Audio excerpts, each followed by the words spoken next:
belajar. Saya di sini diminta untuk belajar dari kepala sekolah, mungkin itu 3 kepala sekolah untuk mewawancarai permasalahan yang dihadapkan dengan dilema benar lawan benarnya penduduk. Mungkin dari ibu kepala sekolah pernah mengalami suatu permasalahan yang dihadapkan dengan keputusan dilema benar lawan benar, bisa Ibu ceritakan, Bu? Oke, terima kasih Jenun. Mudah-mudahan apa yang akan saya sampaikan bermanfaat dan menjadi pembelajaran bagi jenengan selaku guru, calon guru penggerak, dan nantinya yang akan diangkat sebagai kepala sekolah.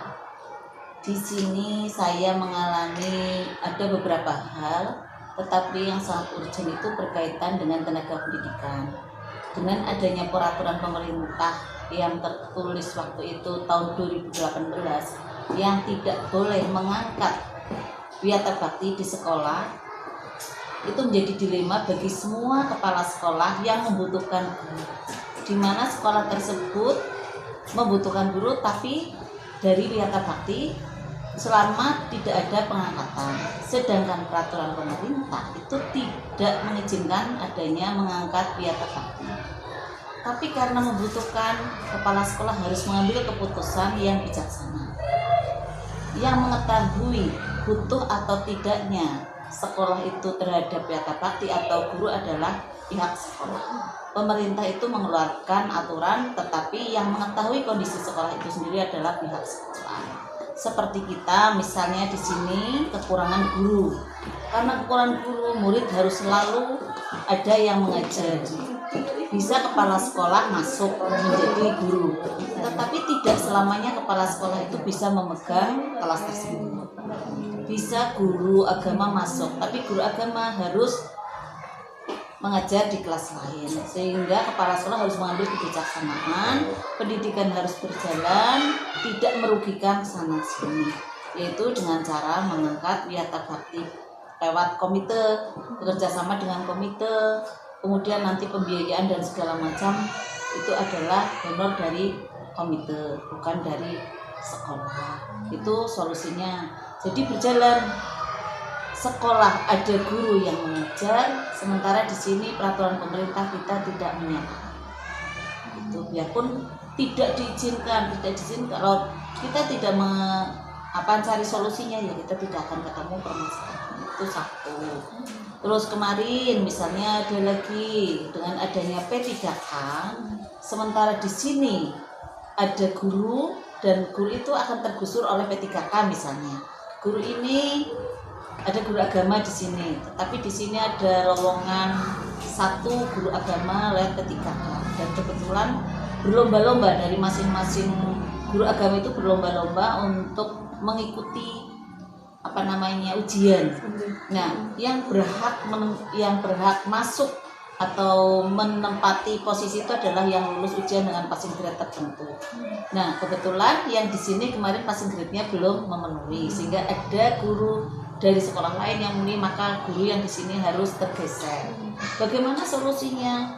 Kalau guru ini tergeser sementara kita tidak bisa bekerja sama dengan kepala sekolah lain untuk mencarikan sekolah dari SD lain yang tidak ada guru agamanya, itu kasihan. Kalau gurunya mencari sendiri bisa saja seperti itu. Tapi alangkah bijaksananya jika kepala sekolah tersebut bekerja sama dengan sekolah lain yang membutuhkan guru agama. Maka guru agama yang dari sini dipindahkan ke SD yang kurang guru agama, dan guru agama yang lolos P3K masuk, sehingga satu dengan yang lain itu tidak dirugikan. Karena kasihan juga, masa kerja sudah cukup lama di sini. Sudah saya jelaskan, apabila tidak dicarikan solusinya, kasihan karena sudah wiyata bakti sudah cukup lama, mengabdi terhadap pemerintah sudah cukup lama, terhadap masyarakat sudah lama, dengan kinerja yang cukup baik. Kalau kita tidak membantu dengan cara kita bekerjasama dengan SD lain, beliau mencari sendiri belum tentu. Kalau beliau mencari sendiri itu dapat. Kita mempunyai teman, kita punya teman kerja di SD lain, kan itu adalah menyambung silaturahmi dengan cara menolong teman kita. Itu. Tapi Ibu, kadang memang dihadapkan dengan dilema keputusan bagaimana untuk mengambil keputusan yang bijaksana seperti itu Mbak. Berarti selama ini bagaimana Ibu dapat mengidentifikasi kasus yang merupakan dilema etika atau rujukan moral Bu? Mengidentifikasinya itu dengan cara mencari akibatnya. Dari itu kita cari dulu akibatnya. Kenapa seperti ini? Kenapa terjadi seperti ini? Kita cari dulu. Nah, dari yang sudah kita cari latar belakangnya akibat itu, kita akan bisa menentukan masalah atau tindak lanjut selanjutnya. Seperti itu. Apa masalahnya seperti ini? Bagaimana solusinya? Itu caranya seperti itu. Jangan mengambil solusi sebelum kita tahu akibatnya.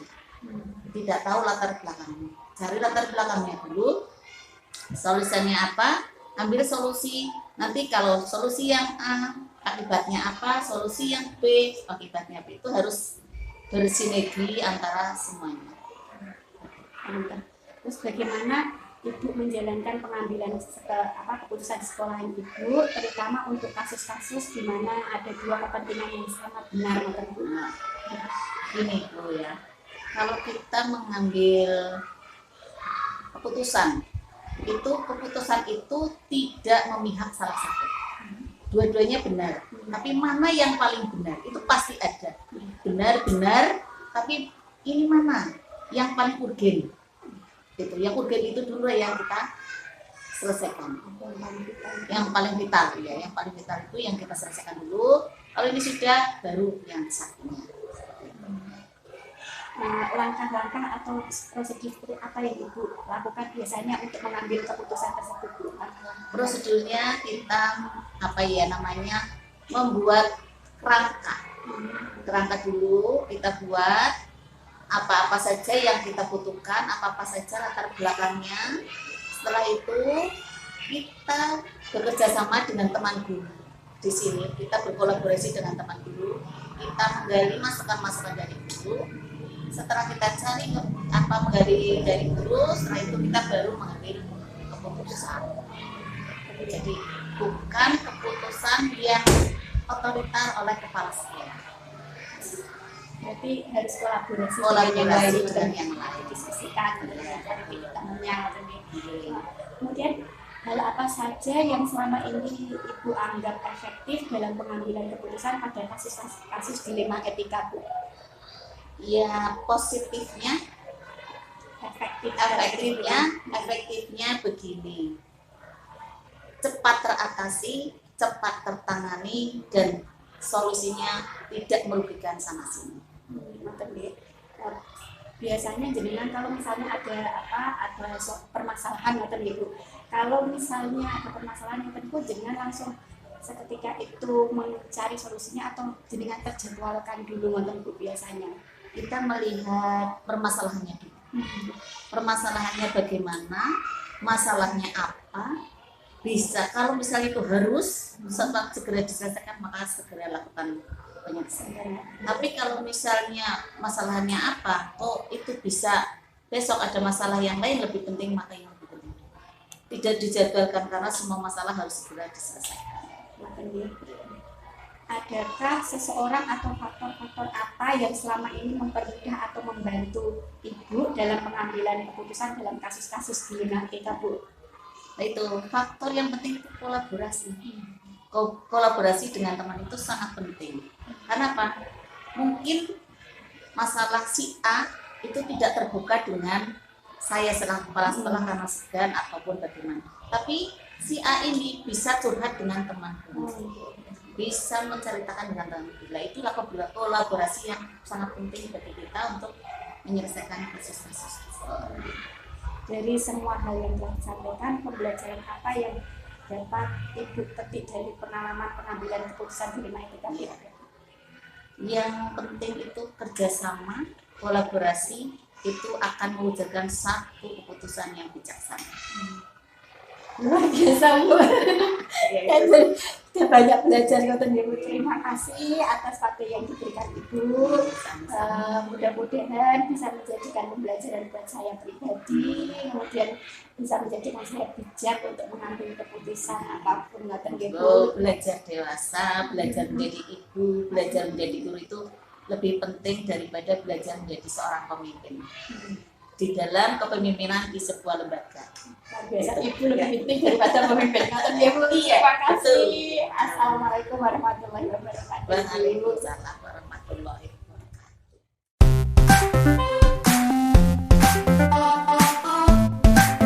Assalamualaikum warahmatullahi wabarakatuh. Nyuwun sewu Bapak, saya mengganggu waktunya sekedap.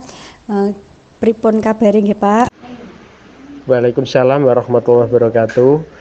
Alhamdulillah kabaripun nggih sae sehat, mugi kemawon Mbak Enun mugi sehat sak keluarga. Amin Allahumma amin. Amin ya robbal alamin. Pangestunipun Bapak.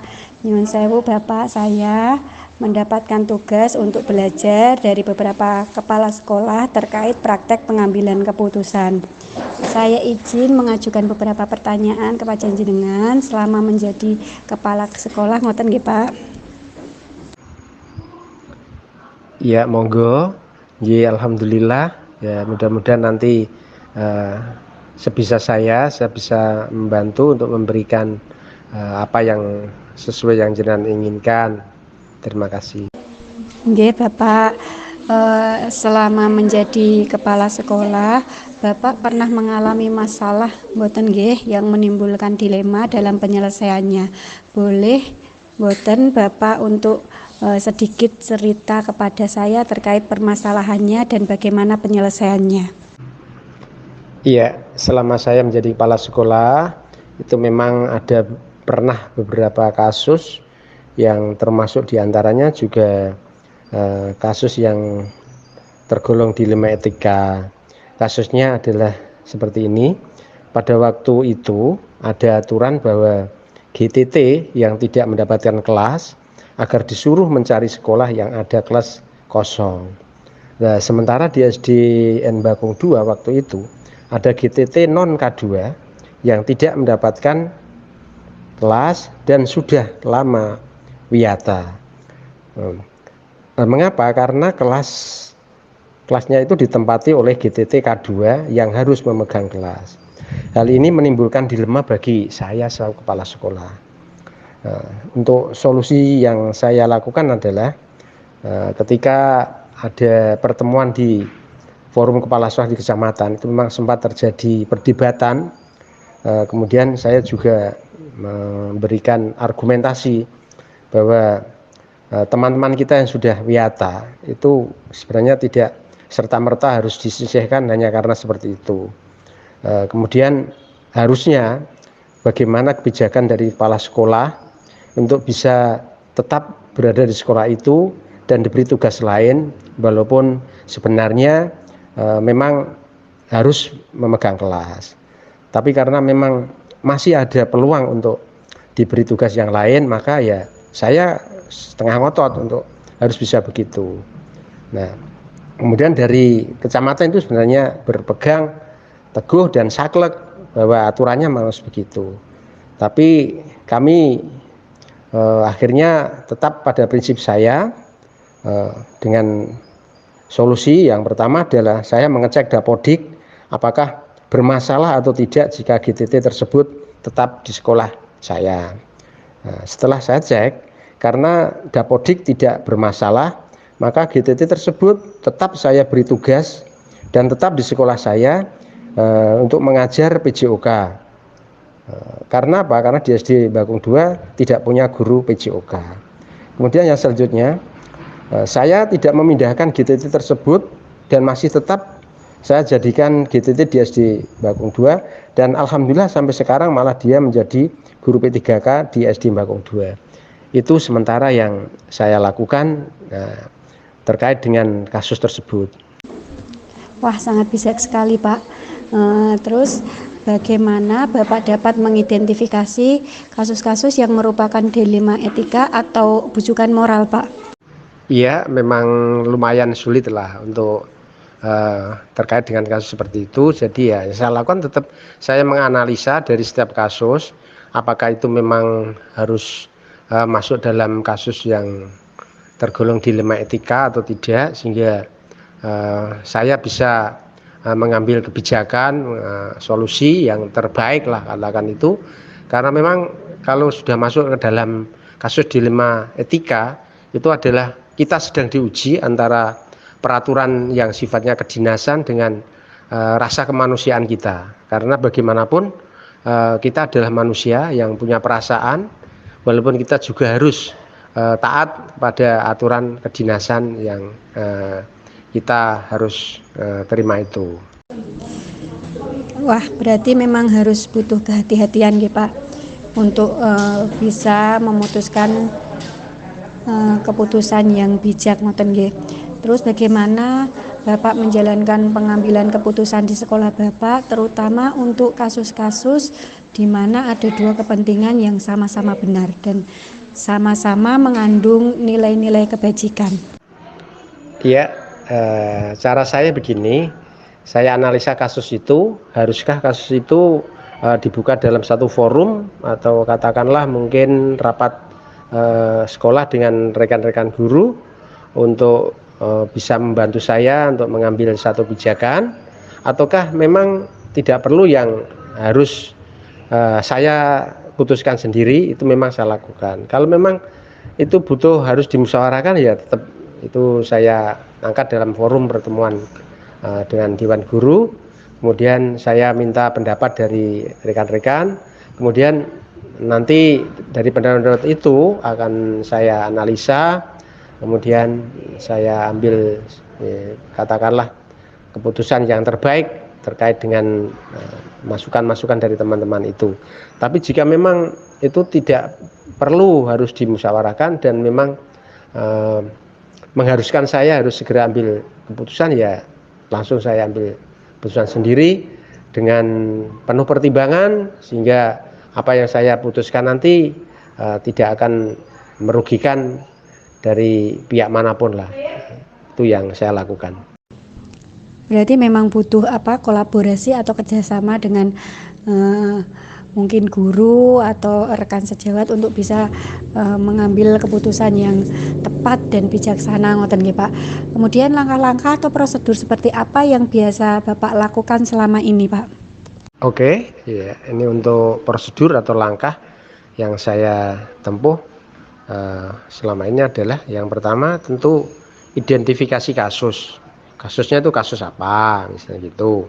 Dan yang kedua, mempelajari kasusnya seperti apa, itu memang kita harus tahu. Kemudian yang ketiga, meminta pertimbangan jika perlu. Nah, jika perlu. Kalau tidak, ya tidak itu. Kemudian yang keempat, menentukan solusi pemecahan. Nah ini yang terakhir ini, tentunya saya tetap memantau dampak yang muncul dari solusi tersebut. Itu kira-kira langkah saya seperti itu. Oh nggih Pak. Kemudian hal-hal apa saja yang selama ini Bapak anggap efektif dalam pengambilan keputusan pada kasus-kasus dilema etika Pak? Ya, untuk pengambilan langkah yang efektif ya bagi saya, ya cukup sebelum mengambil keputusan itu perlu berdialog dengan orang yang terkait dengan kasus itu. Jika memang harus sesegera mungkin ambil satu keputusan gitu. Berarti bicara secara personal kepada orang yang bersangkutan terlebih dahulu ngoten nggih Pak, berarti nggih langkah efektifnya. Kemudian hal-hal apa saja yang selama ini merupakan tantangan dalam pengambilan keputusan pada kasus-kasus dilema etika Pak? Iya, memang dalam kasus seperti ini memang selalu ada tantangan. Ya, yang saya temukan itu yang pertama ya terkadang keputusan yang menentukan baik ternyata orang menganggap tidak baik untuk orang lain, itu kadang gitu. Kemudian yang kedua mungkin disalahkan dalam ambil keputusan, itu. Dan yang lebih menjadi lagi kalau memang itu dianggap kontra dengan aturan kedinasan, itu yang memang jadi tantangan menurut saya itu. Nggih Pak, ketika jenengan mempunyai sebuah kasus seperti itu dah katakanlah nggih Pak. Kemudian untuk penyelesaian masalahnya, untuk pengambilan keputusannya itu jenengan langsung seketika itu diputuskan atau ada penjadwalan seperti itu Pak? Dalam kasus seperti ini, seorang kepala sekolah itu ya tidak boleh tergesa-gesa langsung memutuskan. Karena apa? Karena kita juga harus lihat kasusnya secara cermat. Ya, yang jelas butuh waktu lah untuk mempertimbangkan lebih dulu. Jika memang sudah dirasa cukup, ya saya ambil keputusan. Karena apa? Karena menurut saya, jika memutuskan sesuatu secara tergesa-gesa, itu biasanya malah bisa muncul permasalahan baru. Itu yang jadi pedoman saya itu. Berarti memang butuh kecermatan dalam pengambilan keputusan, ngoten nggih Pak. Kemudian adakah seseorang atau faktor-faktor apa yang selama ini mempermudah atau membantu Bapak dalam pengambilan keputusan dalam kasus-kasus dilema etika, Pak? Ya, kalau masalah seseorang ya tentunya ada lah. Di sekitar kita juga kita ada orang lain, yaitu paling tidak harus dapat dukungan dari rekan sejawat, itu pasti. Kemudian yang dari diri kita sendiri, ya ketika mengambil keputusan itu harus di saat pikiran lagi jernih lah. Jangan pikiran lagi emosi, jangan ya itu. Dan yang lebih penting lagi adalah tidak punya motif lain kecuali hanya ingin menyelesaikan masalah tanpa masalah. Itu yang harus kita pedomani. Nggih Pak, dari semua yang telah jenengan sampaikan, berarti pembelajaran apa yang dapat jenengan sampaikan kepada saya sebagai pengalaman Anda dalam pengambilan keputusan untuk menjadi wejangan bagi saya dalam nantinya jika saya melakukan pengambilan keputusan, ngoten Pak. Oke, dalam kesempatan ini saya hanya bisa berpesan kepada Mbak Ainun, jika mungkin nanti menjadi kepala sekolah ataupun menjadi guru, perlu dipahami bahwa kasus itu pasti ada. Tinggal kasusnya seperti apa kita tidak tahu. Kemudian yang kedua, jangan lari dari kasus, tetapi mencari solusi kasus. Dan yang ketiga, cermat dalam menangani kasus. Dan yang terpenting ini yang nilainya tinggi adalah yang keempat adalah selalu mohon petunjuk dari Allah jika kita menemui suatu kasus. Itulah yang bisa saya sarankan pada jenengan, dan mudah-mudahan apa yang saya sampaikan ini tentunya tidak semuanya benar, tapi insya Allah saya berusaha memberikan yang benar dan yang baik, dan jenengan silakan untuk selektif dan untuk bisa mengambil mana yang baik dan mana yang tidak baik bagi katakanlah nanti kepentingan jenengan ke depannya. Demikian yang dapat bisa saya sampaikan, kurang lebihnya mohon maaf yang sebesar-besarnya. Terima kasih nggih Pak atas waktu yang diberikan Bapak. Banyak sekali ilmu yang saya dapatkan selama wawancara saya dengan jenengan. Semoga ilmu yang saya dapatkan ini dapat menjadikan manfaat bagi saya ke depannya. Mohon maaf jika ada kata-kata yang kurang berkenan untuk Bapak. Terima kasih. Wassalamualaikum warahmatullahi wabarakatuh.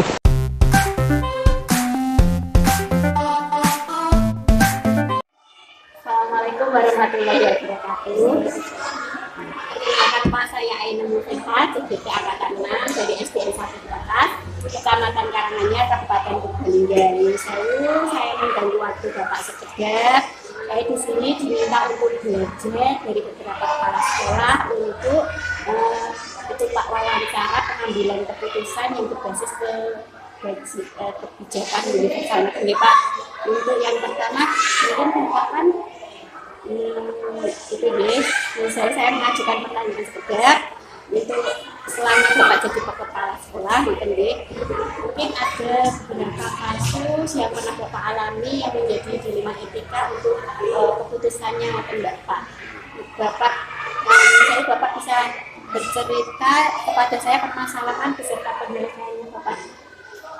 Terima kasih Mbak Ainun. Perkenalkan dulu deh, nama saya Ali Pamuji, Kepala SD Besar Karangedang. Untuk mengenai permasalahan di sekolah jelas banyak.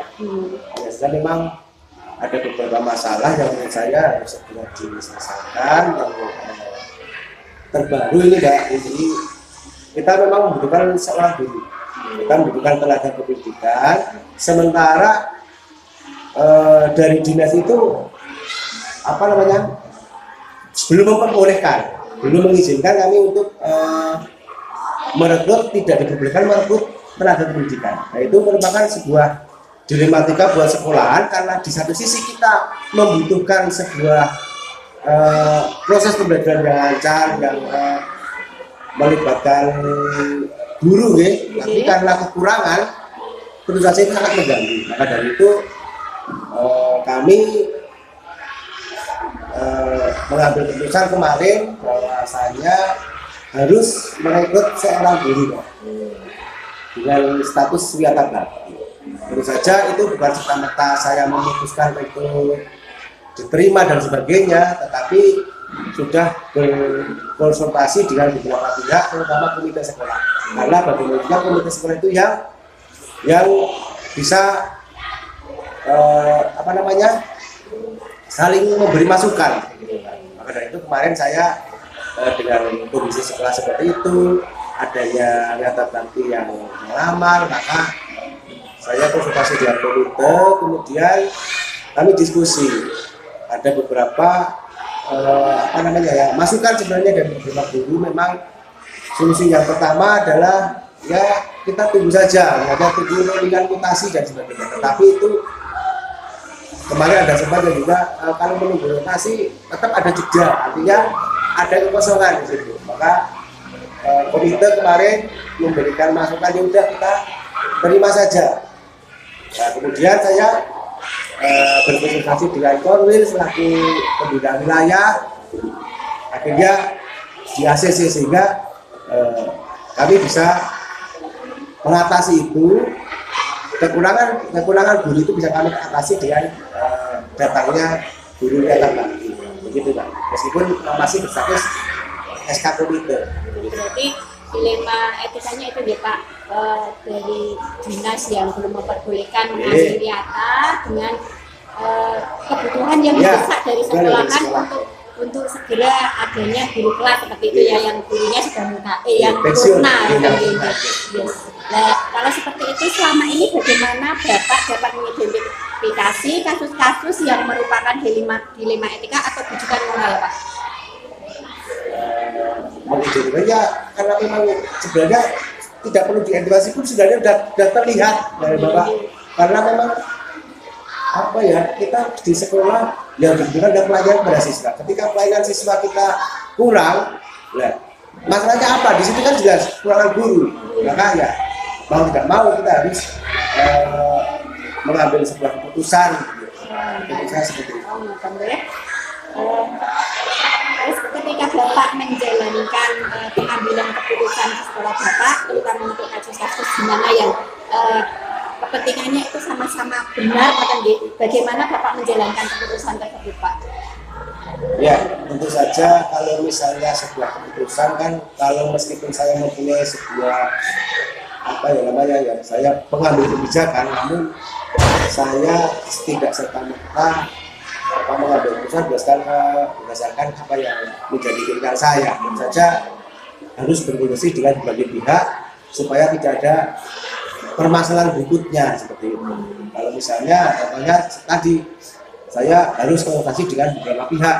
Selain itu juga kami setelah komite menyetujui, kami pun harus berkonsultasi atau berkoordinasi dengan guru yang lain. Di sekolah bagaimana ini, Bapak Ibu ada beberapa hal yang harus kita terima atau kita pengen dulu. Berarti kolaborasi itu penting. Ya, kolaborasi itu penting. Kolaborasi dengan komite, dengan Korwil, dengan terutama Bapak Ibu guru di sekolah, karena beliau yang nanti akan mengalami seperti itu. Pasti itu nanti yang kalau misalnya teman-teman tidak menghendaki, ya saya tidak mungkin memaksakan harus diterima. Terus langkah-langkah dan prosedurnya jenengan itu bagaimana untuk pengambilan keputusan tersebut? Oke, kemarin pertama memang saya dengan adanya kekurangan guru, saya sudah berkoordinasi dengan Pak Korwil. Dimana solusinya seperti itu. Namun karena kebijakan dinas juga belum memperbolehkan, maka kan harus ada treatment atau cara-cara, terutama dengan komite sekolah. Jadi pertama kemarin saya koordinasi dinas, kemudian saya disuruh untuk berkoordinasi dengan komite. Di komite disitulah komite dia yang nanti siap bertanggung jawab. Artinya saya sudah berkomunikasi dengan komite, udah nanti ini saya yang buat SK, nanti komite yang memikirkan bagaimana ketika terjadi suatu saat terjadi suatu permasalahan, sehingga komite sudah kami komunikasikan, kami sudah ke sekolah untuk rapat dengan Bapak Ibu guru, sehingga adalah keputusan itu, sehingga semuanya bisa teratasi. Berarti memang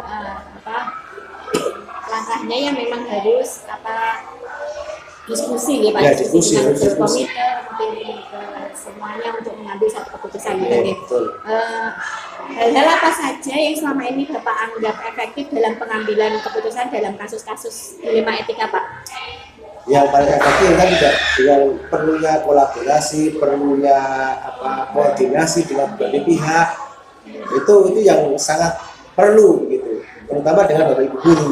Bagaimana masukan-masukan mereka, saya yakin sangat membangun gitu. Itu yang menjadi dasar bagaimana saya mengambil sebuah keputusan. Kolaborasi Pak. Berarti selain itu mesti ada tantangannya nih Pak. Tantangan dalam pengambilan keputusan tersebut itu apa Pak biasanya? Tantangan, yang namanya tantangan jelas banyak sekali, terutama dalam sebuah permasalahan. Ketika dalam satu sekolah pun dari berbagai personil, berbagai guru itu pasti mempunyai berbagai macam pemikiran. Itu banyak sekali, tapi ketika mereka sudah disatukan menjadi konsepnya dijelaskan dengan matang, kemudian permasalahan itu kita urai satu persatu, misalnya mereka bisa menerima.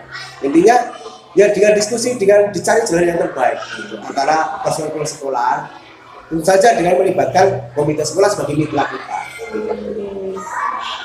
Ketika jenengan mengalami suatu permasalahan nih Pak, biasanya ini jenengan langsung serta-merta diputuskan apa ada jadwal tersendiri nih Pak biasanya Pak? Kalau saya biasanya ketika terjadi suatu permasalahan, saya tidak pernah menjaga, karena masalah itu kan datangnya juga kita tidak tahu. Artinya ketika suatu ada permasalahan, saya segera mungkin.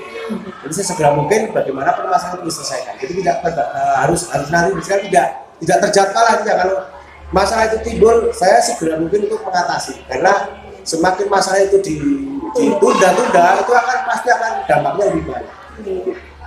Berarti secepat mungkin diselesaikan Berarti ketika dengan mengambil suatu keputusan Pak, apa ada seseorang atau faktor-faktor yang mendukung dalam pengambilan keputusan itu Pak?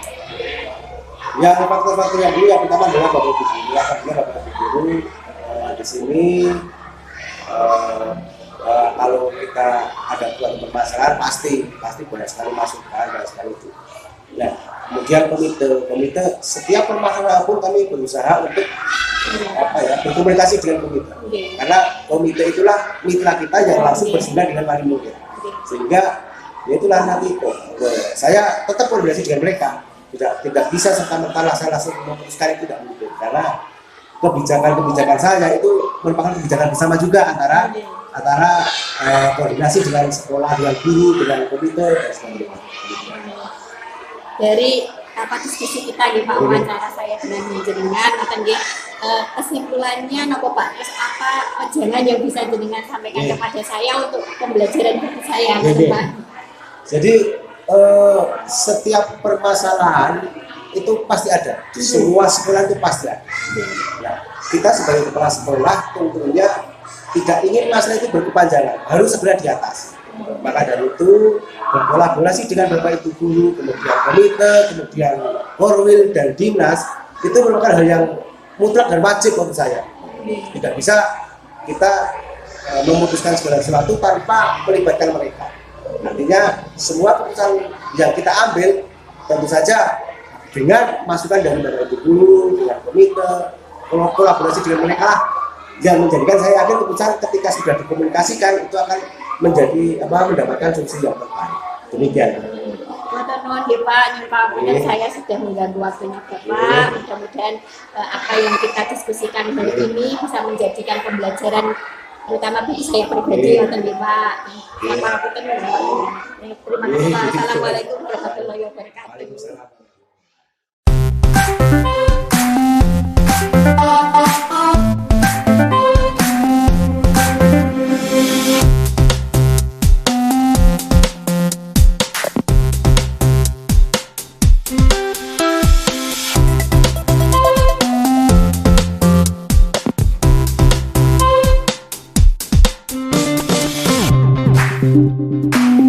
Thank you.